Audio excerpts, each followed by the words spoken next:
Mechwarrior Online April patch notes with little old me, TTB. Guys, let's go ahead and talk about everything that's coming this month. We're getting 2 new legendary mechs, map updates, equipment updates, mech quirk updates, and more. So let's scroll through it real quick and see what we're getting. 2 legendary new battle mechs, the Shadowhawk Scattershot and the Mechwarrior 2C Dreadnought. We're going to talk about the loadouts of these mechs in a second. Then there will be map adjustments to Therma Crucible and Free Worlds Colosseum. Classic, more mech quirk adjustments, equipment adjustments, and some bug fixes. As the year progresses, the NWO team, and I quote, continues to work on the brand new next map, update current maps. That is encouraging. Investigate potential matchmaker solutions. Here is your solution. Remove soup from soup cube.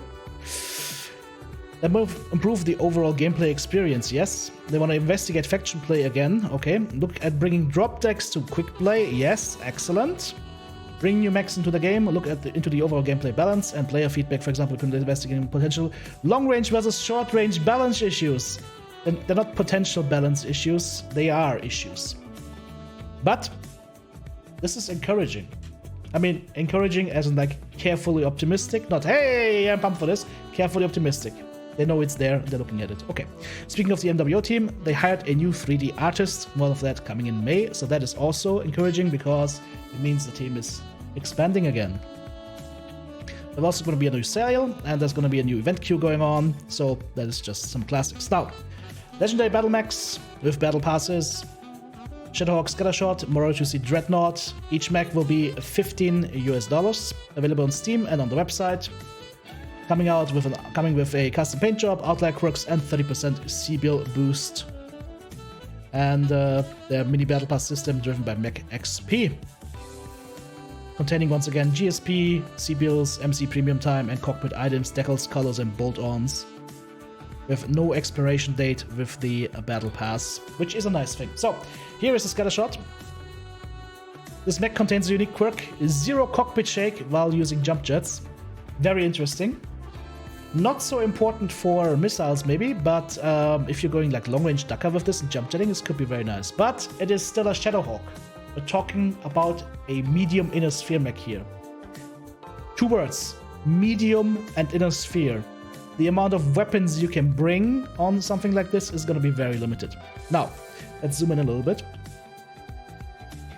Design-wise, looking cool. A little bit of gold accents. Looks like it has a lot of hard points. So we're going to talk about that in a sec right here. If I can properly zoom in on this, of course. Alright. Hope I can make this big enough so you guys can see that. So we have a total of, what is this? 3 hard points, missiles in the right torso. 1 center torso hard point for missiles. And then 3 hard points for Dakar ballistics in the left torso. Standard loadout seems to be double MRM-10. Triple LB2 and some ammo, XL 255 loadout, nothing wrong with that. You can easily XL a Shadowhawk. Doesn't have jump jets though, as far as I can see. The standard loadout doesn't have jump jets, so the unique quirk that says no cockpit shake with jump jets is not going to be used in the specific standard loadout that we're looking at here. Okay. They're gonna talk about the quirks later on, I think, so I'm not gonna speak about them right now. We'll talk about them in a sec. Scrolling down to the Mechwarrior 2C Dreadnought. There it is on screen. If I see a mech like that, if you like, first and foremost, nice paint job. This looks really cool. Like a storm paint job and then some bones below. And teeth. Here's the thing. Clan tech is always super inflationary with lots of hard points because clan weapons are light. Clan weapons are a lot lighter comparatively to the inner sphere counterparts, and on top of that, clans can use XL engines with a lot less problems because you just don't die to a side torso loss, right? You have to go lose both side torsos. So, I will talk about the builds later on, I guess. But I'm looking at this, I'm seeing a lot of Dakar plus laser hardpoints, and immediately my spider senses are tingling. Plus it's an assault mech, so you guys know I like assault mechs. So as far as the power is concerned, this is going to be a lot more powerful in most cases than that Shadowhawk. That Shadowhawk is going to be more like a challenge mech. Now then, let's see what a Dreadnought comes with.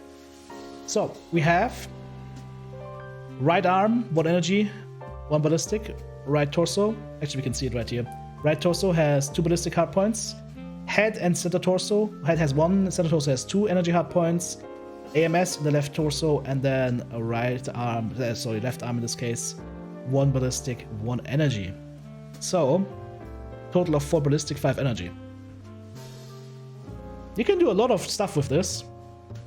Can this thing have jump jets? No, no jump jets. Okay, so we know that now. But this could be like a nice Gauss ER large sniper. You can definitely fit this. Like Gauss, ER large, ER large, ER large, ER large. Done. Right? I see very snipey builds for this. They're shipping this apparently with an XL310 with 6 tons LB10 ammo and lots of ER small lasers, which is not a bad build. Very similar to the Dire Drill, but coming in at only 85 tons and running almost 60 kph. So, should be an interesting mech to run. It's going to be a little bit weak on the side torso armor, in my opinion. And the structure, but it is a more to see, right?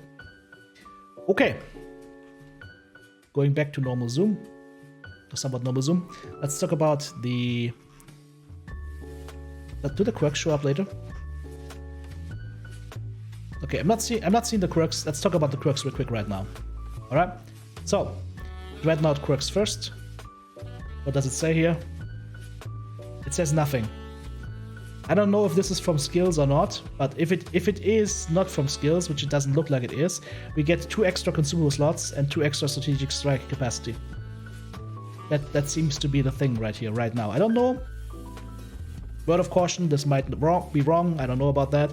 But it looks like you get 2 extra consumable slots and 2 extra strike capacity. Now then, more importantly and more interestingly, the Shadowhawk. So guys, on the scattershot, we will get a lot of quirks, and they're going to be fairly unique. We haven't seen any of these in this combination so far. You're gonna have a lot of really good quirks and 1 really terrible quirk. So let's talk about them. So for the LBX, you will get 35% cooldown reduction and 50% velocity, which is really, really nice. But you're gonna pay for it with an extra 25% spread. Same thing goes for the SRMs and MRMs. 50% velocity, 30% cooldown, but an extra 35% spread. So these missiles, or these LBXs, will be really good in terms of cooldown and speed, but it's gonna pepper stuff all over the place. Which, let me tell you, in the current game's meta of Sniping Mech Snipes a lot, is going to be a problem. Because you will have to get closer to try and offset the spread if possible. However, here's the thing. We'll reserve final judgment on after we have played it. Because it's something new, it's something different, and I support trying out new and different things. Now then, moving on. Map adjustments. Terra Firma Crucible. Fixed stuck point locations. Move Conquest and Domination spawns to adjust so that people Time to Fader and Domination Circle are even. Okay, good. And change map heat settings so that mechs are not visible on thermal vision after 700 meters. That way we avoid issues like we have on Caustic Valley. Okay. Still not a huge fan of Terra Firma Crucible, but the newest version is arguably a lot better than the previous one. Free Worlds Colosseum. Fixed stuck point locations. Crystal rocks have been scaled and rearranged. Old trees have been removed in favor of new HP trees. This is supposed to be like trees that can be thrown over. Frustrums and tetrapods have been added to low ground combat areas, i.e. these things are now here, so that the low ground areas are not just a death zone anymore, and you have actually some cover from the filthy Lurm Lords that are going to the hill. Okay. Trees have been added to the area surrounding the Colosseum. Vote screen images and loading screen image has been updated, okay. Floating trees and some patches of floating grass have been removed, okay. Reduce vegetation growing on crystals, okay. And remove the fireworks. The fireworks, I have read reports from you guys and have gotten reports from you guys that it lowered the FPS by like 10 or 20 FPS every time fireworks went off. I like the fireworks, but if they take performance from the game, kind of an iffy thing. So, we'll see how the map plays now with this new stuff in here. I still think, or I would still have preferred a couple of areas where it's more condensed cover, bigger and more condensed cover. But we'll see how it goes. The previous map was very snipey. With this, it might be getting a little better. I think one of the potential fixes for this map would just be to take this high ground area and just remove that. Like, have the map be like this, but just kill that high ground area. Make it so that people can't sit around in the back and snipe, or walk to that high ground area and just snipe to the heart's content.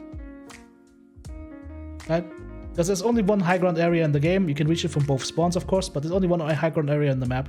But we'll see. Maybe this extra cover is going to change the meta on the map a lot. We reserve judgment until we've played it. All right, let's talk about mech quirk adjustments. Osiris 3 delta 35% missile velocity up from 10%. The 4 delta 5% heat removed, 10% range added instead. Osiris 1V 10% laser range, 20% missile velocity added.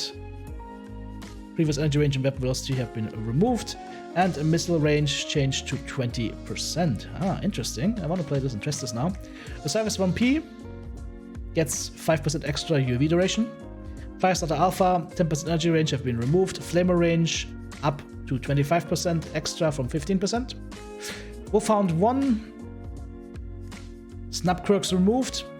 10% flat heat added, 30% weapon velocity added. Interesting. So basically, for snubs, it's actually better now because you have 10% flat heat quirk. So you're gaining 5% extra snub nose PPC heat, and you have 30% weapon velocity. That works for all weapons, not just snubs. Nice. Wolfhound 1A, 10% standard laser range removed. 5% laser heat reduced, to minus 5%, but laser duration minus 20% from minus 10%. Then Wolfhound 1 Bravo, so there's a couple of changes to the Wolfhounds, which means we will have to retest the Wolfhounds. 10% energy cooldown and pulse laser duration removed. Laser heat reduced to minus 5%, added minus 20% flat laser cooldown.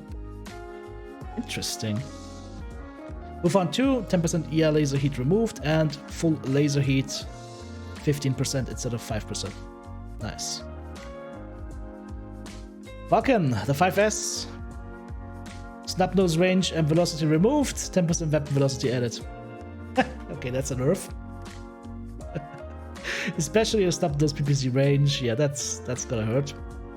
Oh. That is gonna hurt. It's gonna invalidate an upcoming German engineering episode. I'll say that at the beginning of the video. Ice Ferret, the Ice Fridge Alpha. Ballistic cooldown and energy cooldown removed from set of 8, but 20% flat cooldown added to the set of 8, plus increased ballistic cooldown to minus 20% in the left arm. That's twice as good as before. Phoenix Hawk 7S. PPC family velocity removed. 20% buff is gone now. Hatchetman 3F gets 100% extra UAC ammo per ton. Nice.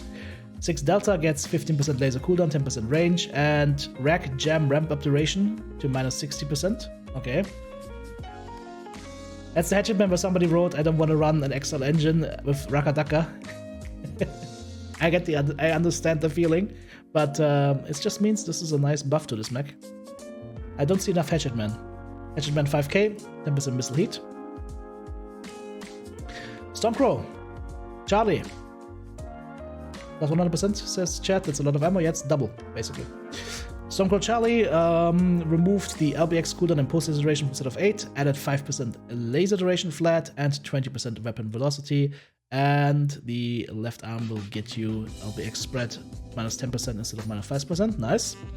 Stormcrow Alpha removed the 10% LRM spread and added 10% heat to the set of 8. They're really trying to push those set of 8 bonuses, right? But I don't think that those are high enough to really warrant that. Lacerator, that was the free mech a month ago. Removed 5% ER laser cooldown from set of 8, added 10% cooldown to set of 8, and LBX spread bonus plus instead of 8 plus left arm. Nice. So Lacerator with LBXs getting a lot more interesting now. Champion Invictus, 10% SRM heat, 20% SRM velocity. Nice. Grasshopper, the Mjolnir. Removed 30% UAC jam chance. Increased left arm bonus by 9. The armor bonus. Added 20% ballistic cooldown. Started ER medium laser heat, medium pulse laser heat added, and laser range added. But the UX jam chance are being removed. Yeah. UX already jammed too much, so I don't know if that's a good. I don't think that that's a good change. The rest of it is it's like a taking away something and just adding something on top. Not sure if that's good or bad. We'll see. Also, those heat values and range values are only for standard and ER medium lasers. It doesn't change any like large laser or ER large laser builds that you have. Might be more leaning towards like Gauss loadouts now. Summoner Prime, 5% energy heat on the CT. Summoner Bravo, 2.5% mech top speed on CT if you want to go fast. Summoner Charlie, 5% energy cooldown on the CT. Instead of 8, ballistic cooldown and missile cooldown have been removed and replaced with 10% flat cooldown, so that is a buff. Summoner Delta, structure bonus up by 5. Machine gun rate of fire up by 10% on left torso, right torso. Ballistic range, jump jet burn duration, and fall damage bonus added on the CT/left torso, right torso. Summoner Foxtrot, 10% weapon velocity on the CT. So basically, depending on which summoner you want to play or what you want to tweak on your summoner, you have to use a different base model because those quirks are all linked to the center torso. 10% missile cooldown on set of 8 removed and 10% flat cooldown added to set of 8. Summoner M, 7.5% heat dissipation on the CT plus LBX spread 25% increased from 15% in the left arm. Summoner G gets 2.5% flat range, and the Pride gets 35% jump jet heat on the CT. Ballistic cooldown, energy cooldown, and ER large laser heat removed from the set of 8/right arm. Right arm gets flat energy heat instead of ER laser heat, so that's a nice change, and 15% flat cooldown. Black Knight, the BLP, that's the Partisan hero mech as far as I know. Left arm armor bonus up by 11. Ballistic cooldown 30%, missile cooldown 30%, and 20% weapon velocity. Okay, I want to play the Partisan now.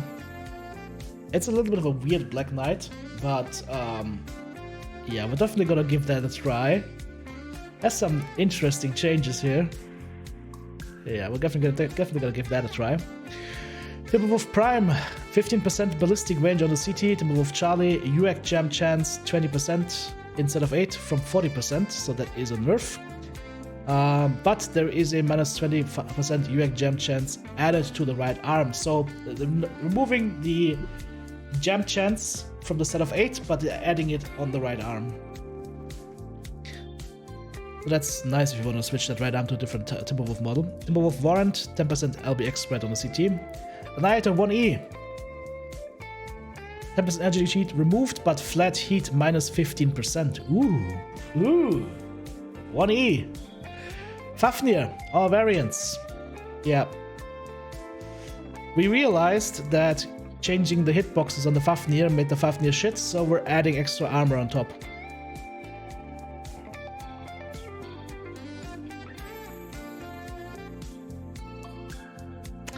Guys, the Fafnir is giant side torsos walking on legs. And now they increased the side torso hitbox. The amount of times I've had my side torsos blown off with my CT untouched, basically untouched, since that patch is outrageous. So while I do welcome the extra armor on the side torsos, the problem lies that the hitbox for the CT is way too small. Is way too small. I want to see that hitbox change reverted back to the old values. I want to have my CT armor actually take shots, because otherwise there's no point in having it. The only way I got CT'd before I lost the side torso, before I lost both side torsos, in all of the current matches that I played since the last patch, was by reducing my CT armor by 69. Nice. Yeah, 69 armor from the CT front, putting it on the back, and that's why I got CT'd after I lost the side torso. After I took almost half of my CT armor away. I'm not happy with the previous hitbox change. I would like to see that reverted again, and then this change makes sense to me.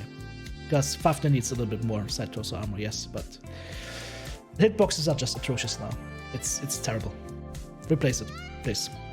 35% crit chance receiving, replacing previous values, excluding Fafnir 5, who's gonna have a 35% less crit hit chance receiving. Fafnir 5e, UX 20 cooldown removed, minus 10% UX jam chance added, that is good.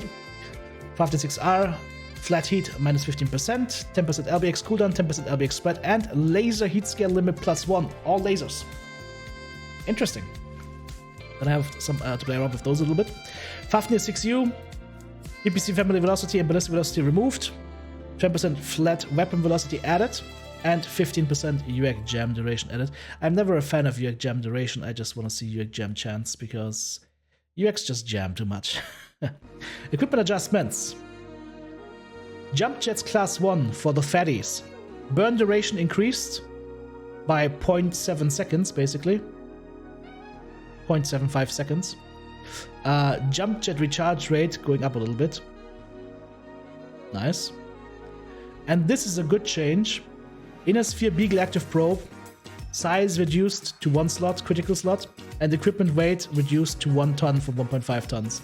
Basically bringing it somewhat, bringing it equal to the Clan Active Probe. This is a good change. This right here, wholeheartedly supported. This right here, also a nice change. I still think that the fatty jump jets need to be doing more, but this is a slight buff, right? And then the Moonwalker, low arm actuator, now functional, 20 degrees horizontal actuation. We have that now. Okay, yeah. So overall, a couple of new things coming to the game, couple of good fixes. Like I said, for me, the Fafnir, I'm really pissed off at that last change with the hitboxes. For me, it's made the Fafnir a lot less enjoyable, and I'm hoping that we will get that reverted to the old values, because that is exactly what you guys have been telling me across the board. So far, I have yet one person to say, hey, I love these changes with the Fafnir hitboxes, they are really good. But I have had a lot of people telling me, yeah, I don't like the changes. So I'm in the same boat. Hopefully this gets reverted. What do you guys think? What is your highlight on this list? Let me know in the comment section, guys. And of course, if you want to support me in my content creation efforts, check out the join button right here on YouTube, super thanks button in the comment section, or the merch store / Patreon in the video description. Once the patch hits, we're going to try out all of these new mechs if possible, and we're going to have a lot of fun, hopefully. Oh, and if you're looking for videos on the previously released hero mechs, the legendary Fafnir / Mad Cat Mark II, I'm going to have a link to those playlists, of course, in the video description as well.